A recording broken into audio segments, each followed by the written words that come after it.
Welcome everyone to today's Empyrion Workshop Showcase. Join me as we stroll in style through the Akua Luxury Resort.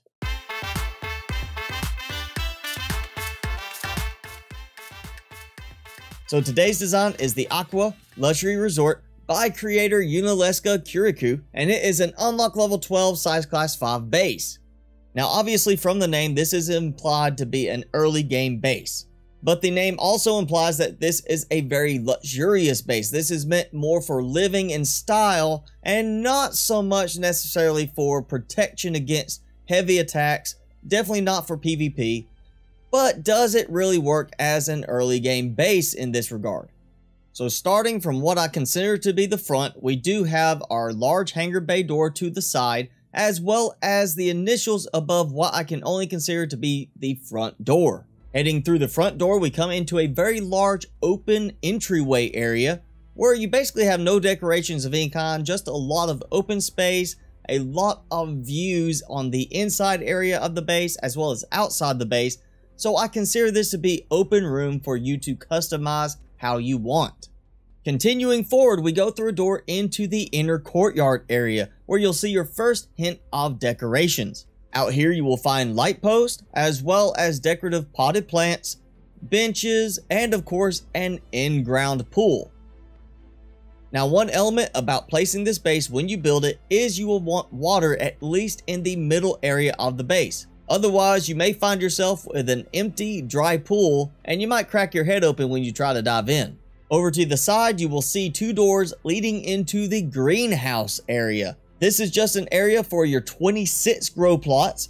It would be 27 because there are 3 sets for 9 placements. However, the middle set does have the ventilator in the floor, making sure this area gets oxygen if you are on a planet that doesn't have a breathable atmosphere.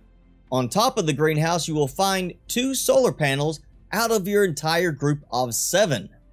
Back at the entryway, if we take the doorway to the right, we come into another open room area where you see we have a lot of open space without decorations, but a lot of glass windows allowing you a good view outside. Continuing through the next door, we come into another similar hallway to the first one where we have nice windows looking out. We also have another corner section similar to the last room where you have another nice view outside the base. At the end of the hallway, we pass through another set of doors, and now we are in the main lounge type area where we have some seats, decorative potted plants, we have a kitchenette, 2 food processors, and 2 fridges right here. In the very middle of this area, we have some cargo boxes along with 2 advanced constructors, a deconstructor, a repair station, as well as some fuel and oxygen storage. Passing through the door at the end of this section, we come to a nice little outside area where you have a nice view, maybe put up some chairs so you can lounge out by the water's edge, or just a nice spot for you to park next to it with a hover vessel. Opposite of this door, we do have our door leading into the courtyard area again, as well as next to the door, a light switch which will turn on most of the lights, but not all of them.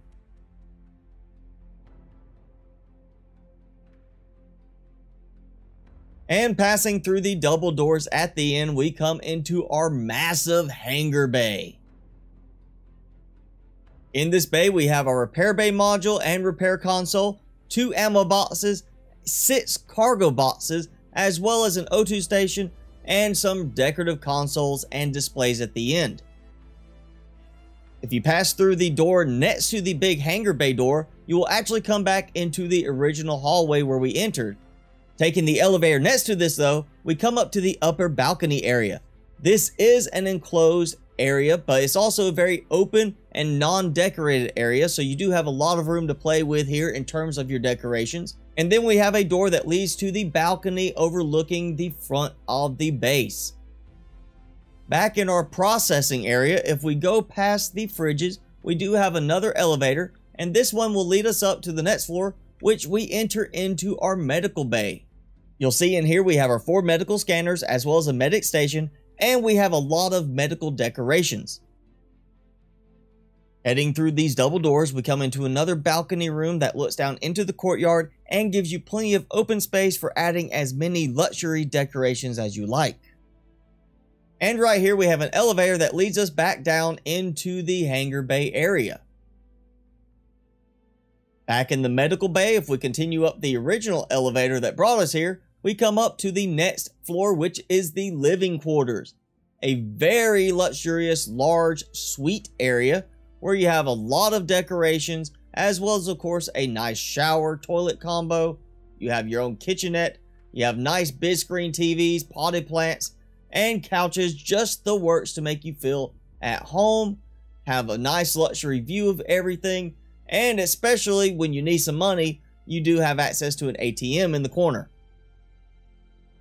Going through the door here, we come out to the upper area where you see we have access to the upper hangar bay doors going into the main hangar bay, as well as a nice little area we could just walk around and enjoy the view.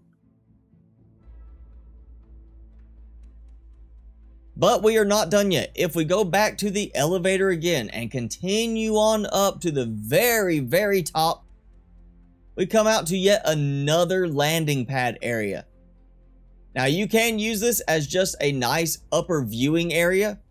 However, with the middle flooring area decorated like it is, I feel that this is a good spot for a smaller class SV just for flying back up into space to your capital vessel. So once again, this is the Akua Luxury Resort, and it is an unlock level 12 size class 5 base. This design comes with a total of 6 fuel tanks for 16,200 fuel.